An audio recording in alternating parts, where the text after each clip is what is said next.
तो स्वागत है भाई लोग अपने आज के इस नए वीडियो में। और आज का जो टॉपिक है वो बैंजो मेकर या फिर बैंजो प्लेयर के लिए बहुत ही ज़रूरी होता है, क्योंकि बैंजो का जो मेन जो जान रहता है ना वो रहता है एम्पलीफायर में, जो कि यहाँ पे रखा हुआ है।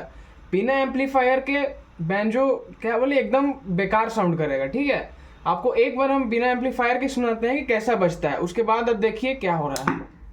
जैसे कि अपना बैंजो है यहाँ पे, तो इसको देखिए बिना एम्पलीफायर हम लोग स्ट्राइक करेंगे तो देखिए कैसा आता है।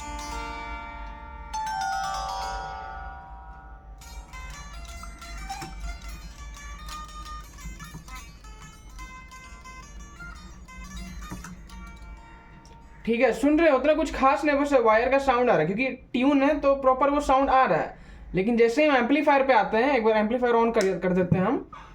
ठीक है, अब साउंड देखिए।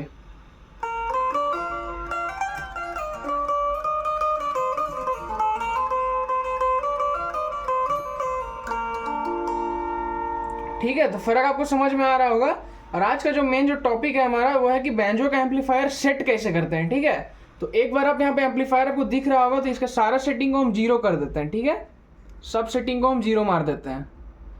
ठीक है, ये दोनों अपना काम का नहीं, क्योंकि माइक जो रहता है, इसका माइक्रोफोन जो है उसका काम आता है, तो ये दोनों से हम लोग को उतना मतलब नहीं। एक एफएम का, एक माइक का है। मेन जो हमारा काम रहता है ये इको माइक रहता है। ठीक है, तो अभी जब आप देख रहे होंगे तो यहाँ पे देखिए एक रहता है डेप्थ, जो इको डेप्थ है, इस इको डेप्थ रहता है, और एक रहता है टाइम। ठीक है, यह हो गया अपना इको सेक्शन। जो मेन जो अपना बैंजो पे काम रहता है वो इको सेक्शन का ही रहता है। ठीक है, फिर रहता है अपना बेस और ट्रेबल। तो बेस हो गया आपका वो थोड़ा गाना में बाहर लाने के लिए, और एक ट्रेबल हो गया अपना जो थोड़ा सा थिन करने के लिए साउंड, ताकि थोड़ा पतला सुनाई दे। और बाकी अपना ये इको वाला मोड ही अपना जो मेन रहता है काम वो करता है, जो बैंजो का आवाज़ को ज़्यादा मधुर करता है। ठीक है, बाकी अपना साउंड लेवल अपने ऊपर रहता है कितना हम बढ़ाते हैं। बाकी देख लीजिए कि हम डायरेक्ट यहाँ पे जो एम्पलीफायर है ना उसको डायरेक्ट बैंजोस जोड़े हैं, क्योंकि बहुत सारा ऐसा होता है कि DD3 वगैरह यूज़ करके उसको एम्पलीफाई करता है तो अलग साउंड करता है। अब जिसका पास बजट नहीं है वो खरीदेगा नॉर्मल स्ट्रेंजर वगैरह, तो उसका अलग कहानी है। ठीक है, तो स्ट्रेंजर में ये सब इको देख के लीजिएगा। बाकी बात रहा तो आपको दिखा दे रहे हैं। यहाँ पे जैसे ये जो वायर है ये मेरा डायरेक्ट गया है बैंजो पे। यहाँ पे आप देख रहे होंगे, यहाँ पे जो तार है डायरेक्ट बैंजो से, देख लीजिए येलो हेड है दोनों में। ठीक है, ये तो बात रहा कि आपका केबल का। बाकी जो है यहाँ पे अभी जो आपको हम सेटिंग बताएंगे वो एक बार आप करके देखिएगा, आपका बैंजो इतना अच्छा बजेगा कि आप ही बोलिएगा वाह क्या बात है। लेकिन अब डिफ़र करता है कि अगर आप दूसरा एम्पलीफायर यूज़ कर रहे हैं या फिर किसी कंपनी का, कोई फेक कंपनी का यूज़ कर रहे हैं, तो हो सकता है कि उसका ये जो इको सेक्शन है वो उतना अच्छा नहीं चला। जो मेरा एम्पलीफायर है वो थोड़ा हेवी क्वालिटी वाला है, तो इसमें हल्का से भी अगर हम कुछ भी करेंगे तो आराम से वो ले लेता है। साउंड भी इसका ज़बरदस्त है। ये 34 वाट का है, बट आउटपुट इसका 29 से 30 वाट का ही रहता है, वैसे लिखा रहता है कंपनी से। बाकी एक नंबर एम्पलीफायर है। आपको अगर चाहिए होगा तो मेरे को आप कमेंट में करना, आपको हम इसका डिटेल बता देंगे क्या प्राइस है, क्या सिस्टम में आता है। ठीक है, बाकी अब बात रहता है अपना साउंड वगैरह का। तो यहाँ पे आप पहला जो सेटिंग देख रहे होंगे वो है अपना इको का। ठीक है, ये अपना इको माइक 1 है, मतलब वॉल्यूम का ये सेटिंग है। ठीक है, अब वॉल्यूम वाला है। इसके बाद आप देखिएगा अगर तो यहाँ पे अपना ये इको सेक्शन है। ठीक है, जो इको सेक्शन यहाँ पे लिखा हुआ है अपना ये इको का काम रहता है, जो अपना इको का टाइम रहता है, एक अपना इको का डेप्थ हो गया। ठीक है, फिर यहाँ पे जो है अपना बेस और ट्रेबल। अब आपको सेटिंग इस तरह से करना है कि आपको अभी हम बिना इसके सिर्फ साउंड बढ़ा के दिखा रहे हैं, बिना किसी इको सेटिंग के। ठीक है, बस अब एक बार सादा सुन लीजिए कैसा बजता है।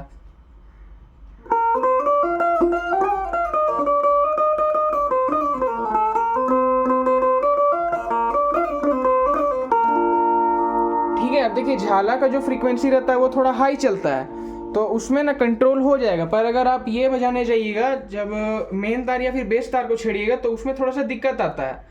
तो इसी के लिए हम लोग को इको चाहिए। ठीक है, देखिए बिना इको कैसा एकदम पतला सादा साउंड कर रहा है। ठीक है, अब हम धीरे धीरे ना इको को बढ़ाते हैं। पहले साउंड लेवल थोड़ा सा और दे देते हैं। एक रूम के लिए इतना साउंड काफ़ी है। अगर फिर आप बड़े मतलब कि बड़े हॉल में बैठ रहे तो आप तो पूरा कर दो वो भी चलेगा। बाकी इसको भी हम आधे पे रखते हैं। ठीक है, इतना काफ़ी है। और फिर अपना इको सेक्शन, तो पहले अपना जो डेप्थ है इसको आप ना पूरा ही बढ़ा दीजिए। यहाँ पे देखिए इतना रखना आपको। ठीक है, इतने पे रखिए, यहाँ पे ये परफेक्ट साउंड करेगा। ठीक है, यहाँ पे जो है 60 पे होगा, 60 पे रखिए, ये परफेक्ट यहाँ पे हो गया। ठीक है, फिर अपना जो डेप्थ जो टाइम है इसको आपको ज़्यादा नहीं खोलना है, उसके बस ना 20 पे या 30 पे रखिए। ठीक है, ये हो गया अपना परफेक्ट इको का। अब देखिए कैसे साउंड करेगा इको के साथ।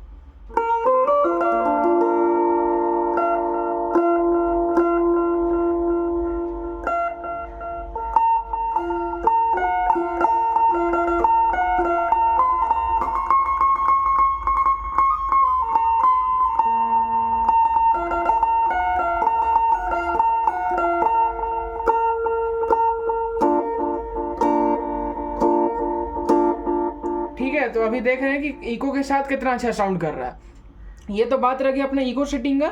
अब जो बात है ये अपना है जो यहाँ पे एम्पलीफायर सेक्शन में देख रहे हैं ना, ट्रेबल और बेस रहता है।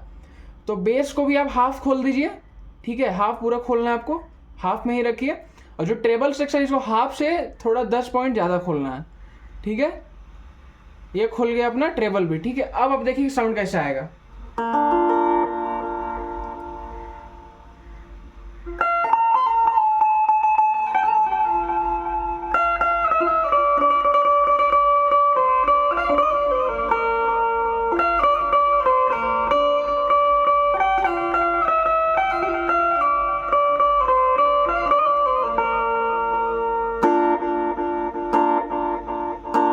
कितना अच्छा लग रहा है सुनने में। तो यही जो आपका मेन जो सेटिंग है ना, इसी पे चलाइए। आपका अगर कोई भी एम्पलीफायर होगा, अगर उसमें इको बढ़िया दिया हुआ है ना, इनबिल्ट जो इको रहता है, क्योंकि कुछ कंपनी बस इको लिख देता है पर उसका इको काम मतलब चलता ही नहीं है, एकदम फालतू इको रहता है। तो आपको हम बिना DD3 का ही दिखाएं, क्योंकि ये डायरेक्ट मेरा जो केबल है डायरेक्ट बैंजो पे चल रहा है, ठीक है। तो ये आपका कंप्लीट स्ट्रेंजर का जो सेटिंग रहेगा अपना एम्पलीफायर का, वो हो गया, ठीक है।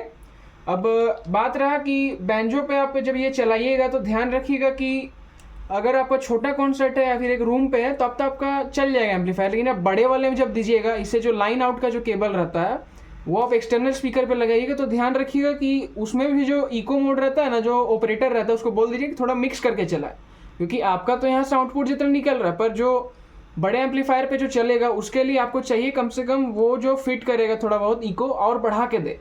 क्योंकि आप अगर कोई कम बजट वाला आदमी है, वो DD3 यूज़ नहीं कर रहा है, तो उसके लिए मेन जो काम करेगा वो आपका ये जो मॉनिटर मेन मिक्सर है एम्पलीफायर ही करेगा, ठीक है। तो ये बात रह गई आपका मेन एम्पलीफायर का। अब वीडियो यही बस इतना ही था वीडियो पे कि एम्पलीफायर का सेटिंग कैसे करना है। बाकी अगर एम्पलीफायर के बारे में आपको डिटेल कोई भी चाहिए, आपको कोई गाना वगैरह चाहिए, तो कमेंट में लिख दीजिएगा। हमारा बैंजो का टोटल कोर्स जो इस चैनल पे सारा कुछ फ्री है। तो वीडियो देखने के लिए बहुत सारा शुक्रिया। वीडियो को अच्छा लगेगा तो लाइक कर दीजिएगा। कोई भी डाउट होगा वीडियो को रिलेटेड तो तुरंत कमेंट करिएगा और सब्सक्राइब कर दीजिएगा चैनल को, क्योंकि वही मेरा मोटिवेशन है। और बाकी आपको एक और चीज़ दिखाना था हमको, ये जो 2 बटन आप देख रहे हैं ना, तो कभी ऐसा होता है कि मेरे में तो 3 माइक दिया हुआ है, कभी ऐसा हो गया कि आपका जो ये एक इको सेक्शन जो माइक 1 पे है ये वाला नहीं काम कर रहा है। तो आप एक काम कर सकते हैं कि जो माइक 3 है ना, इस पर भी डाल दीजिए, क्योंकि माइक 3 में भी ना इको वही चलता है। तो आप यहाँ पे भी डाल के, अगर इमरजेंसी सिचुएशन में नहीं चल रहा है माइक 1, तो आप माइक 3 पे चला सकते हैं। ये बात इसका रह गया। और वीडियो देखने के लिए शुक्रिया, आते रहिएगा, बहुत बहुत धन्यवाद। मिलते हैं आपसे नेक्स्ट वीडियो पे।